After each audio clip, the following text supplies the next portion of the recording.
Well, here we are down on ground zero at the lead mosque, Xhamia e Plumbit, in its Albanian. They're doing a massive project here with being funded by the Turkish government, because this mosque is so important, and it's great that it's being brought back to its original condition for the people of this community to worship in, and also it's going to be open for tourists to come and see. The symmetry of the mosque is what gives it its beauty, and every stone is very similar in size. All the stone came from a village called Guriazi. It's about 2 kilometers to the the south. And the stone, the legend is the stone was passed hand by a human chain. They probably used carts, I think. But it was built in 1773 by the local ruler of this area. And he lived in the castle up there, Bushati. The engineer that was in charge of this project now was telling me that the building was so well made that the foundations had no problems whatsoever. I've been coming to this mosque for years. I've been inside many years ago, lucky me. Lucky you guys too, because it's going to be open to the public outside of worship times if you come to Shkodra. But many times when I've come, this field all around us has been flooded with water, because you have the Drin River coming down the side here, and the Kiri River also, the confluence is just slightly upstream. So when it rains and the snow melts, this whole area goes underwater, and so does the mosque. He was telling me that the floor of the mosque had silt about 50 centimeters under the floor before they put concrete on it after communism. This mosque was closed during communism. From 1967 onwards, it was illegal to practice any form of religion, and this mosque closed. The imam of this mosque was imprisoned, as was the Catholic priests. The Catholic church is just the other side of this hill. This was the old city of Shkodra on this side of the mountain, of the castle. On the other side is where we'll find the new city and the lake. But this is where the first city was. These walls, I'm told, in this particular area that we're standing now, go down 40 meters into the ground. The membrane is a concrete plastic that is about 60 centimeters thick to stop any moisture coming through and destroying the foundations of this mosque. As you can see, it's below the level of the land around it, because over the years, with the silt building up, this field has increased in volume and come up above the mosque. He said the mosque was so well made that there was no damage to it whatsoever. They had to rebuild the minaret because in 1967, it was destroyed by a lightning strike. Many people say it was destroyed by the communists because it's the same year that religion was banned. But the people of this community will tell you that it was actually rufe. It was a lightning strike that hit it. So they had to rebuild it. Interestingly enough, they had to use photographs to replicate that minaret. And where did they get the photographs? From the Marubi Gallery, one of the great collections of photography in Albania, which we'll be visiting later.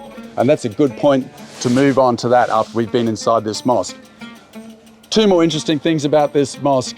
One is, I'm a big fan of Edith Durham, who's an English writer. She came to this part of the world in the early 1900s, traveled a lot through specifically northern Albania, but other parts as well.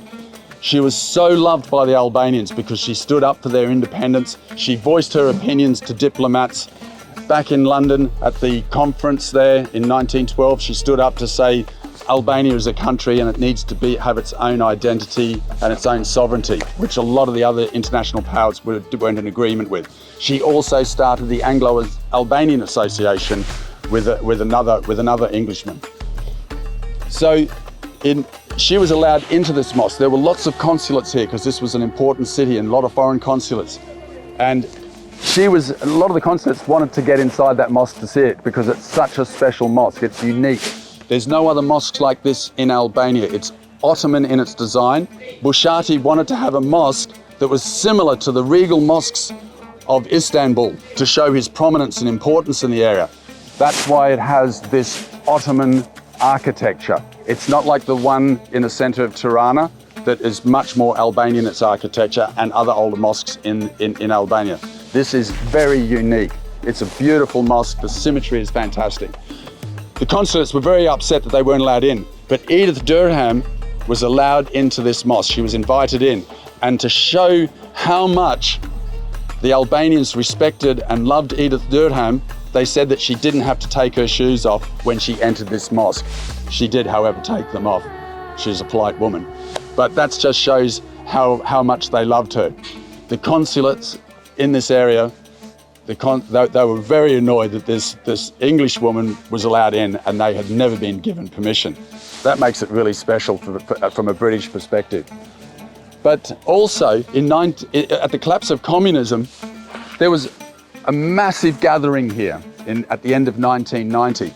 And there were people from all different faiths, the Orthodox, the Catholics, the Muslims. They all gathered here. And the reason they gathered here was they were excited about soon to be able to practice their religion, and they wanted to get on with it as soon as possible. So there was a big meeting here. This mosque was the place for it. There was prayers were held here at the 1990 by an imam called KØTU. He'd been imprisoned for 23 years prior. 12 days or 10 or 12 days before that, the Catholics actually had a mass on a desecrated cemetery just the other side of this hill. So Shkodra really is the birthplace of religion resurging after communism, and this marks a very important place for that, for the meeting and then also for the first Islamic prayers that were ever held. I'm so excited what's going on here. It's just, it is an amazing place, and this is going to be fantastic when it's finished. You guys are lucky to be able to go inside this when it's finished, because to get inside, even when I first came here, it was a matter of luck. And I was lucky that day when I came and I was allowed in. So come up here to Shkodra and check this out. We're going to go inside now and have a little look at what's going on in there. And it'll be finished in June this year. Get your tickets. Let's go.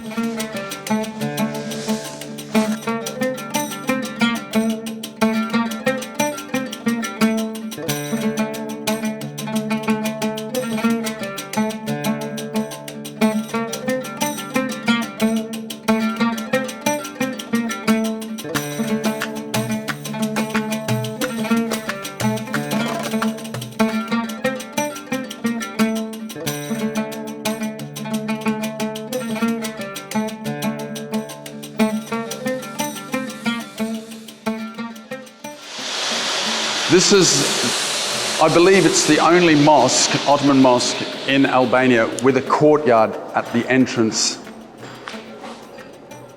And it's a beautiful little courtyard. It has small domes on the roof around the edges, which give it its name, which are covered in lead. In 1916, this whole area was once under Austrian control. And when they retreated in the First World War, they stripped the lead off this mosque and took it with them. It's got a new roof today.